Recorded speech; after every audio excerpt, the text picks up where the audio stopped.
Ketika rambut gadis ini dipotong, dalam hitungan menit akan berubah menjadi emas.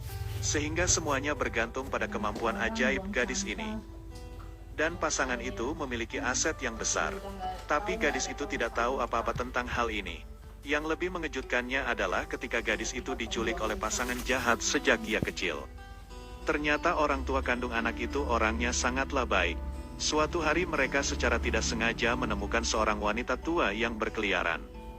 Jadi mereka mengundang wanita tua itu masuk ke dalam rumah dan menyambutnya dengan antusias. Tapi mereka tidak tahu bahwa wanita tua itu sangat sakti.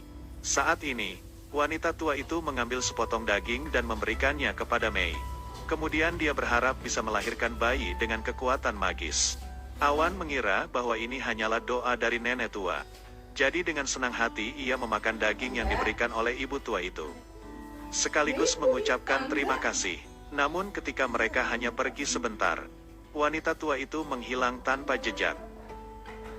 Tidak lama kemudian Mei benar-benar melahirkan seorang bayi perempuan yang sangat menggemaskan. Ketika sahabatnya datang berkunjung, Awan tepat waktu untuk pergi. Jadi membantu teman saya memotong rambutnya.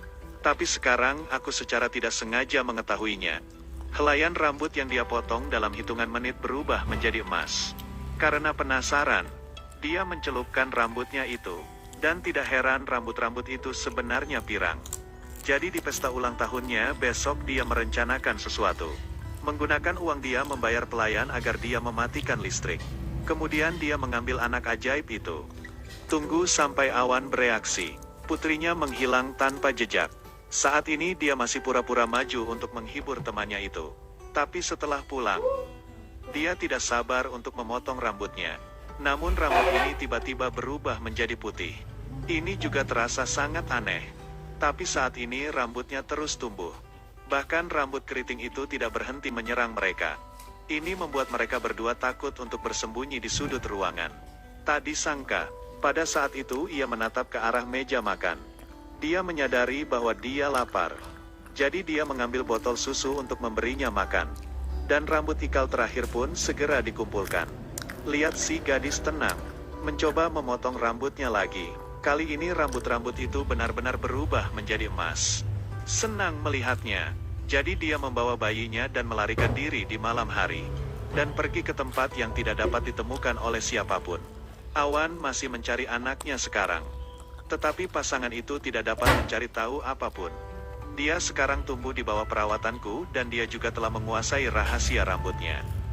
Jika dia sakit atau sedih, rambut yang dipotong akan menjadi putih dan tidak ada harganya. Jika dia marah, rambutnya menjadi senjata. Dan karena ingin membiarkan rambut kecil berubah menjadi emas, mereka berdua berubah menjadi orang tua yang sangat baik. Berusaha semaksimal mungkin agar bisa membahagiakan dia. Untuk menjaga kesehatannya selalu, makanannya harus ekstra bersih. Agar dia tetap terhibur, mereka khusus menyewa pengasuh bayi untuk bermain dengannya. Bahkan membeli burung beo yang berbicara untuk membuatnya lebih bersemangat. Tetapi kehidupan yang begitu lemah, membuatnya selalu penasaran tentang dunia luar. Hari demi hari ia menjadi seorang wanita muda. Seharusnya kamu lebih sulit untuk melepaskan. Karena untuk membuatnya tetap bahagia, itu hanya untuk menggigit giginya dan memuaskan semua keinginannya. Kemudian membawanya kembali ke ibu kota. Dan ini juga perjalanan pertama gadis berusia 18 tahun. Tetapi ketika mereka baru saja mendarat, dan kemudian masalah pun terjadi. Gadis bernama Hina ini memiliki kemampuan yang sangat istimewa. Karena kalau dia bahagia, ketika rambutnya dipotong akan segera berubah menjadi emas. Itu juga yang menjadi alasan kenapa ia dihukum di rumah selama 18 tahun. Tidak hanya itu, setiap kali seseorang akan datang untuk bermain dan menghiburnya. Tapi waktu berlalu, gadis kecilku sudah dewasa. Dia benar-benar penasaran tentang dunia luar. Suasana hati dia sedang tidak baik saat ini sehingga rambut ikalnya yang lain langsung putih. Melihat ini dia harus dibawa jalan-jalan ke ibu kota. Setelah sampai ke kota besar, sangat menyenangkan. Tapi kali ini dia dengan ceroboh membiarkan beonya terbang pergi. Jadi dia harus berlari mencarinya. Dan untungnya si beo direbut oleh seorang pria yang lewat. Baru kali ini juga dia bertemu lelaki seumurannya. Dengan sekejap dia tertarik dengan wajah tampannya.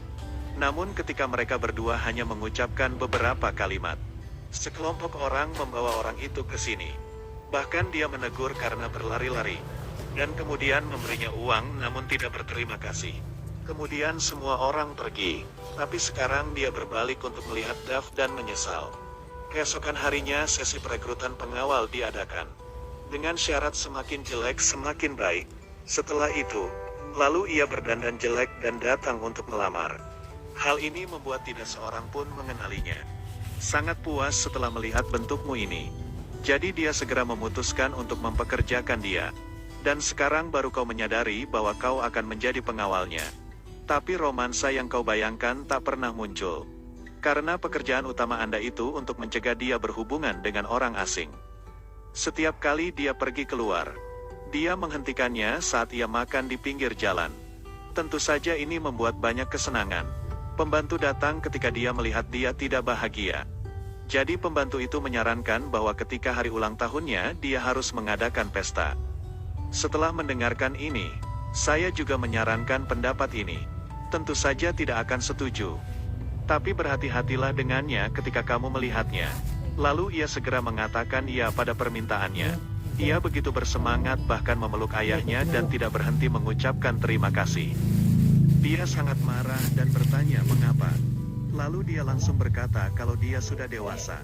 Dan ini juga saatnya untuk menceritakan rahasia rambutnya. Tetapi dia memutuskan untuk tidak setuju karena dia takut akan digunakan untuk melawannya. Namun dia mengatakan bahwa sejak awal dia sudah menganggap mereka sebagai orang tua sejati. Itu seharusnya tidak masalah, tapi dia tetap bertekad dengan pendapatnya. Karena hanya ada emas di matanya sekarang. Itu sebabnya dia tidak membiarkan kejadian yang tidak disengaja terjadi. Namun kejadian yang tidak disengaja itu datang sangat cepat. Pergi ke mall untuk potong rambut tempo hari. Tapi dia tidak menyangka bahwa dia bisa bertemu Awan di sini. Dalam sekejap dia panik. Dia mengambil alasan bahwa dia sibuk dan pergi. Dia melupakan kartu kreditnya di salon. Dan kebetulan si Awan adalah pemilik salon rambut ini. Untuk menjadi anggota sebelumnya dan meninggalkan nomor telepon maupun alamat di sini. Jadi mereka berdiskusi untuk datang berkunjung dan memberinya kejutan. Namun pada hari Awan datang berkunjung. Itu adalah hari ulang tahunnya. Setelah menyentuh tangannya di atas perut Awan, Awan langsung hamil dan melahirkan seorang bayi perempuan dengan rambut yang bisa berubah menjadi emas. Teman terbaiknya telah mempelajari rahasia ini, keserakahan dan rencana untuk membawanya pergi. Bertahun-tahun kemudian mereka berdua bertemu tanpa sengaja. Awan tanpa diduga muncul di rumahku untuk memberinya berkat. Dia mendapatkan putrinya yang telah hilang selama bertahun-tahun. Dia hanya belum menyadarinya. Setelah melihat ini, saya sangat gugup dan bergegas memisahkan mereka. Namun, Awan kini merasa sangat dekat dan akrab ketika melihatnya. Ini juga baru pertama kalinya ia melihat begitu banyak tamu yang hadir sehingga ia pun merasa sangat bahagia. Setelah pesta berakhir, Awan segera memegang tanganku dan menolak untuk pergi. Setelah pulang, Awan sekali lagi mengingat putri mereka yang lama hilang. Tahun itu setelah pelayan tertangkap lagi, dia memiliki sebuah tinta yang menyatakan bahwa bayi itu jatuh ke dalam air dan tenggelam. Saat itu, aku berada di sampingnya dan terus menenangkan Awan. Namun Awan masih tidak percaya dengan kata-kata asisten rumah tangga dan menganggap bahwa putrinya pasti masih hidup. Dan sentuhan wajah ini membuatku merasa sangat tidak aman. Selain itu, merayakan ulang tahun disarankan oleh pengasuh. Maka ia segera mengusir pengasuh keluar dari rumahnya. Setelah mengetahui ceritanya, ia langsung menangis dan memohon agar tidak mengirim pengasuh pergi. Tapi keputusan sudah ditentukan. Dia melihat pengasuh berjalan pergi. Masih berusaha memohon kepada ibunya untuk merubah pikirannya. Gara-gara udah gak tahan. Dia berteriak meminta aku berhenti berbicara lagi. Tapi sekarang dia ikut marah dan tepat setelah itu rambut keritingnya melayang. Melihat adegan ini wanita jahat itu langsung ketakutan. Lalu dia memegang tanganku dan terus meminta maaf. Pada saat yang sama dia berjanji untuk mengajakku belanja besok. Tapi dia tetap menyimpan wajah sedih itu. Ini membuat rambutnya tidak mungkin berubah menjadi emas. Jadi keesokan harinya dia membawanya ke mall untuk bermain. Selintas dia seperti melihat pengasuhnya lewat. Jadi dia bergegas mengejarnya. Melihat hal ini, pengawal langsung mengejarnya juga. Tapi ternyata di mall banyak sekali orang sehingga dalam sekejap bayangannya hilang.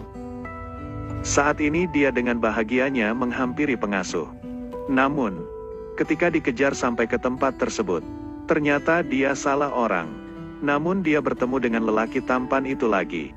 Dia tidak berdandan dan menyamar menjadi orang jelek lagi. Dan ketika dia melihatmu, dia segera menyadari bahwa kaulah yang membantunya menangkap Beo hari itu. Tentu saja dia merasa sangat senang bertemu dengannya lagi. Lalu dia ingin memintanya untuk membantu saya mencari pengasuh. Tapi tak disangka, dia malah akan membawanya pulang. Melihat itu, aku tidak bahagia. Rambutnya pun mulai keluar. Dia sangat bertekad. Dia terus mengikutinya. Dan mungkin juga kamu takut rambutnya menyerangmu lagi. Jadi dia setuju untuk membawanya ke pengasuh. Kemudian mereka berdua pergi ke jalan yang biasa dibicarakan pengasuh. Kemudian mereka berdua terus mengobrol lalu berpisah. Namun dua orang ini dihadang oleh sekelompok preman. Seorang gadis sederhana tidak pernah berada dalam situasi seperti ini. Jadi dia ketakutan dan segera melarikan diri. Para preman tidak akan menyerah untuk menggiringnya ke jalan sepi. Hina masih ketakutan dan duduk saat ini. Namun sementara itu para preman selalu menertawakannya. Lalu tiba-tiba rambut ikalku melayang. Ia membungkus mereka dengan erat. Dan pada saat itu para preman pun kalah. Tunggu sampai dia pulih dan rambutnya kembali normal. Dia berlari dan menghampirinya sekarang. Dia pikir yang mengalahkan mereka adalah pria itu. Sehingga dia langsung memeluknya. Berikutnya, dia memberitahu bahwa pengasuhnya telah pindah. Dia bahkan menyarankan wanita itu untuk menelepon rumah agar mereka tidak khawatir. Baru saja mengangkat telepon dia malah tidak bisa berkata apa-apa. Dia mengatakan bahwa jika dia tidak dapat menemukan pengasuh, dia pasti tidak akan kembali. Setelah mengatakannya, dia langsung mematikan teleponnya. Dan malam itu karena tidak ada tempat untuk bermalam, dia pun menginap di rumahku. Episode pertama berakhir.